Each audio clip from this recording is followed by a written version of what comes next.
Well, hello again, everybody, to another episode of 100 Yards of Football. I'm Harper LaBelle, and we welcome you here to our Legends section, along with Vincent Turner, our co-host and founder. Logan Landers is our producer and engineer. And Vincent, we get to talk about a guy that really, his life is centered around Columbus, Ohio.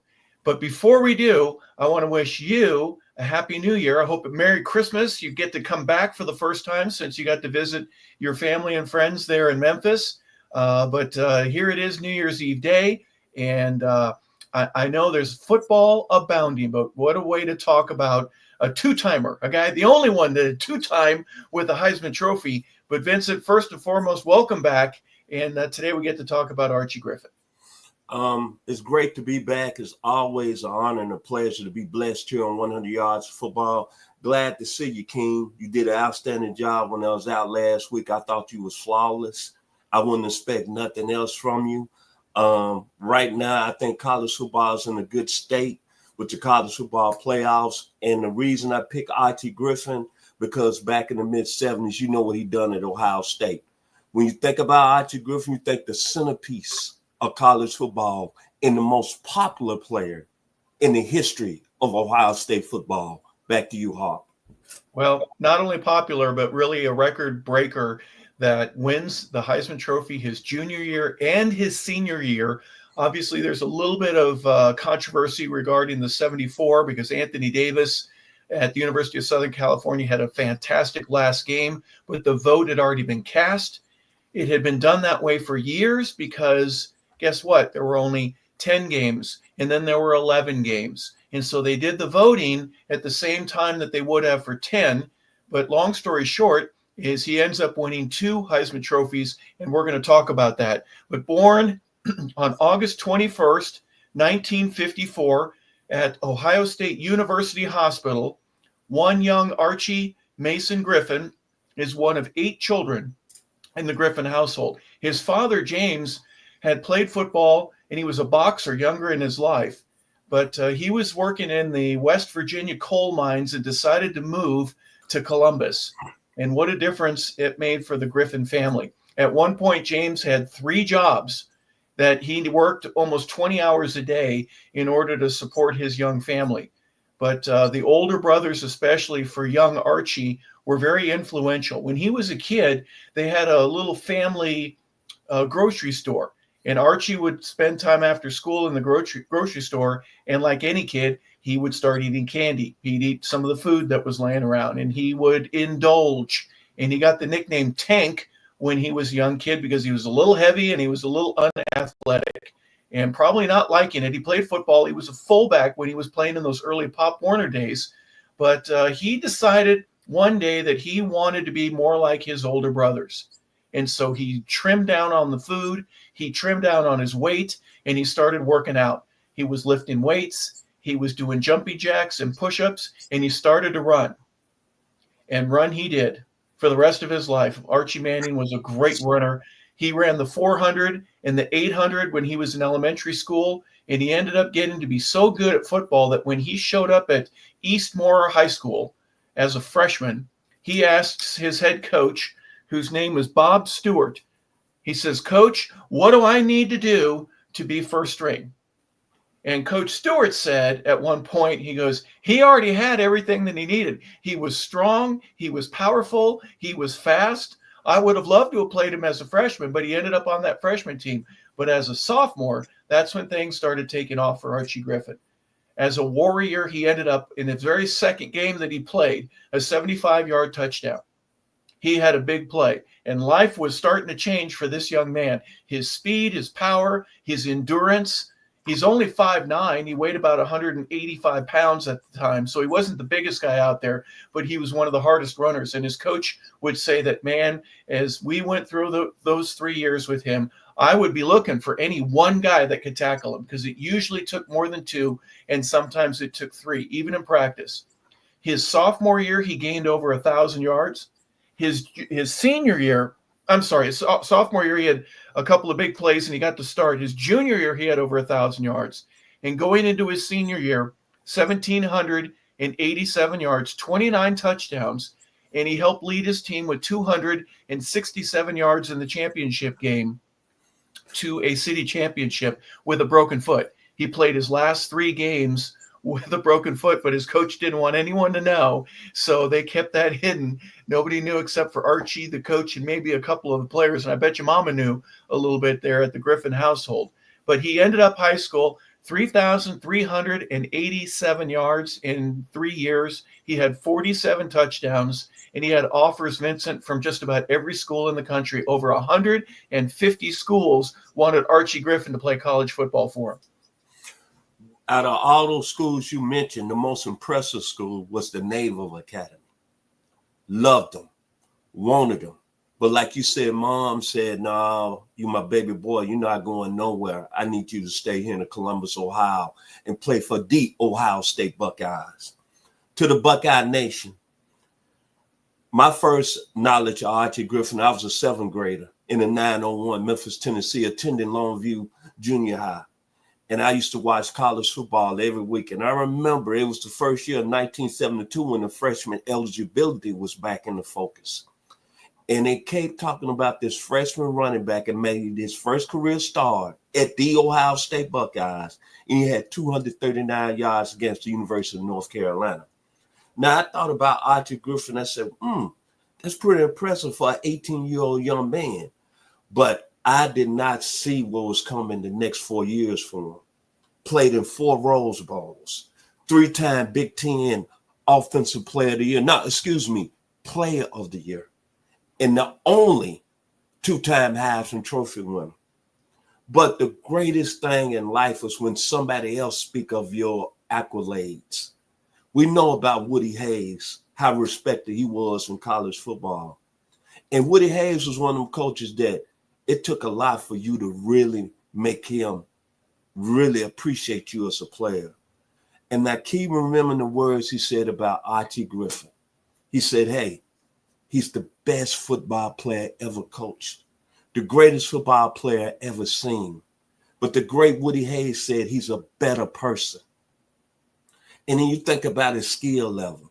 He was quick, acceleration as a running back, courage, instincts. But Archie Griffin during that time, think about all the other great running backs that was in college football. Chuck Muncie, Tony Dorsett, Earl Campbell, Ricky Bell, all of them had that little wiggle to their game. But Archie Griffin was just one way. Some people call it boring, because I talked to my cousin in Naples, Florida the other night, and I asked him his opinion about Archie Griffin. He said Archie Griffin wasn't athletic. He wasn't a guy that was going to make you jump off the screens. But if you go back when he was at Ohio State, 5 yards, 1 carry, 7 yards, another carry, 4 yards, another carry. And before you know it, looking up at his stat line, 150 yards a game.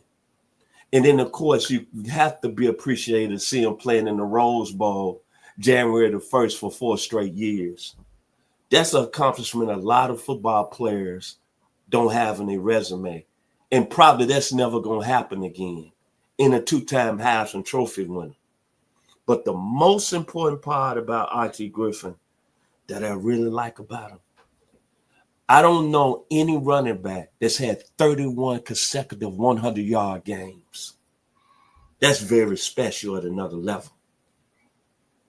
And then when you look at it, when you think about Ohio State football, and you think about all the great players that played there, Boza, Gradishaw, Spellman, Tatum, Smith, George. Every time, me being 64 years old, when I hear Ohio State, I hear the great Archie Griffin. Back to you, Harper. Yeah, isn't it amazing? The high school career was good enough to get everybody to be interested in him. But when he went to college, or at least during the recruiting process, they all wanted him, but he was smart enough to be able to get his way into many, many different schools. And you mentioned the Naval Academy. You have a certain academic aspect that you've got to be able to meet. And Woody Hayes had a 2-hour meeting with him. Before he went to Ohio State, he was concerned because Woody was kind of messing around with the wishbone. And as a fullback, Archie didn't think that he was going to get the ball a whole heck of a lot. So Woody calls him into his office, and he goes over X's and O's with the doors closed. Even the other coaches were amazed at how long that meeting went. 2 hours later, Archie comes out with a smile on his face, and so does Woody. And there was a handshake deal, and Woody was going to become a Buckeye. And what a decision that was. As a freshman, he wanted to be on the field. And back in those days, you had to earn it, and you had to wait your turn. And there were a lot of seniors and especially some underclassmen, sophomores and juniors, that realized that this kid could play, but they didn't want him to play. They wanted to get their time on the field. And as a freshman, that second game against University of North Carolina, there were even some coaches that were going, come on, Woody, offense isn't moving around. Let's go. Let's put this kid in, see what he does. And he breaks the school record. How about that? So an impression from the get-go. But when you stop to think about it, it wasn't blazing 90-yarders all the time, but he would break big plays all the time, Vincent. 10, 15, 20 yards, but yes, he would average 7. He'd average 6. And then next he'd bust something open. 4 straight Rose Bowl appearances. He was on some great teams. Absolutely. I remember Cornelius Green. And look at that picture that we have right there. There was a lot of hair back in those early and mid-'70s by players of all different sizes, and it didn't matter if you were the biggest guy or the littlest guy. They call it the afro. No, I'm talking white guys too. Everybody had their hair a little bit longer, right? They started growing mustaches and beards, and right. And nobody was clean shaven like they were. The day of conservative black horn rim glasses and short crew cuts was disappearing very quickly. And Ohio State, with their head coach in black horn rim glasses and clean shaven every day, was an obvious example of that. And he would wear black spot-built shoes, and you could see the socks because the pants didn't go all the way down the way they are now. But what a different era. But 4 straight Rose Bowls. They ended up losing 3 of them. They won 1, and that obviously being a Rose Bowl champion, and he was inducted into the Rose Bowl Hall of Fame. Obviously, his numbers are about as big as anybody's, just because the amount of carries that he was able to get that time. But what a fantastic career that he had at Ohio State, and he was close to home. Gosh, he could go home and do his laundry or have mom do it for him and be back and go to his lab or a class that he would have after hours. What an amazing time, and Columbus was certainly blessed to have him. They still do. We'll talk about that in a minute. But after his college career, guess what? He gets to stay in the state of Ohio. Talk a little bit about what happened to him after his career, Vincent. He played 8 years with the Cincinnati Bengals. I think he had a very solid career. A lot of people said that maybe he didn't do the things he did on the college level, but he played for a great coach in Paul Brown. He played in the Super Bowl against the San Francisco 49ers. I think career-wise in the National Football League, averaged almost 5 yards a carry. But when you look at it, to play 8 years in the league, and you can contest to this, Mr. Harper LaBelle, you played 11. It's hard to stay that long in the NFL. That's why they call it not for long. And when you look at Archie Griffin, man, what more can you say? He's a guy that's got what I dream of, a flawless career.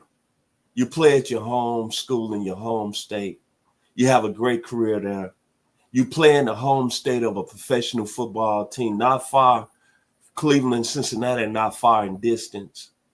And you just sit there and God is just blessing you all over the place, but you handling it with class. And I'm going to let you finish the story about what he's done after his playing days. Yeah, obviously his pro career, he got to play with his brother, Ray, for a little while. He got to play with his teammate in college, Pete Johnson, who turned out to be a great addition for the Bengals. He did get to play in a Super Bowl. He had 1 carry for 4 yards, but he did get to accomplish that as well.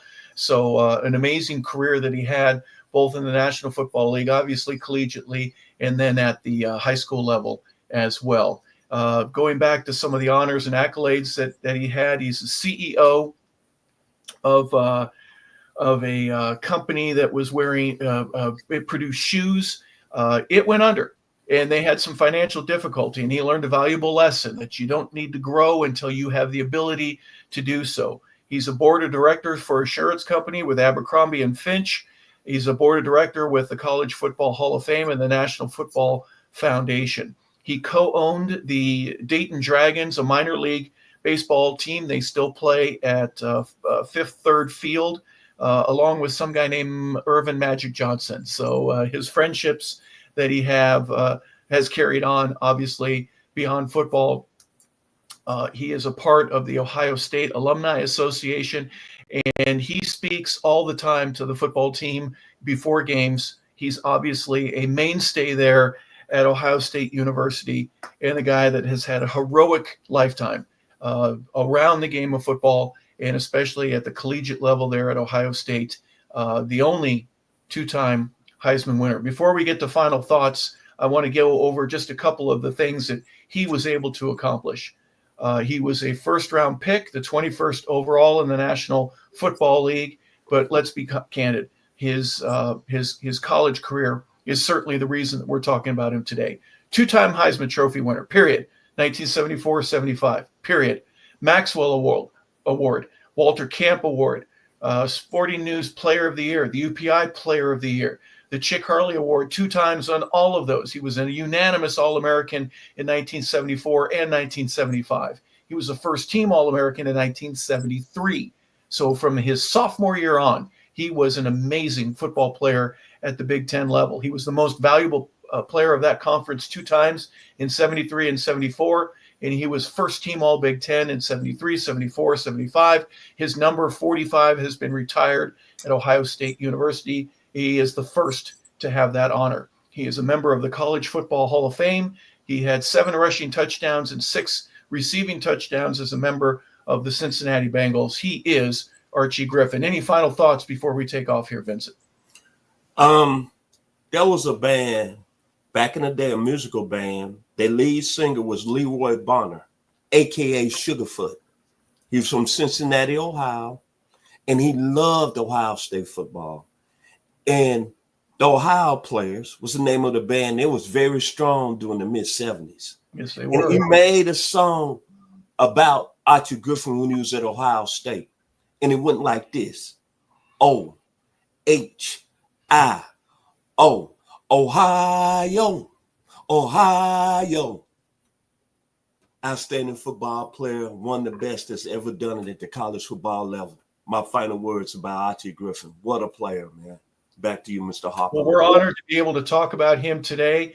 And in this show that we do, when we get to feature some of the great legends of football, obviously Archie Griffin is a part of that. Again, his historic namesake, being the only player ever to win the Heisman Trophy twice and to go on to have a nice NFL career, as well as being a great high school player, obviously completes that trilogy that you would want from any player that you would look up to and want to admire and be like. So Archie Griffin has been our feature here today. So thank you very much for tuning in.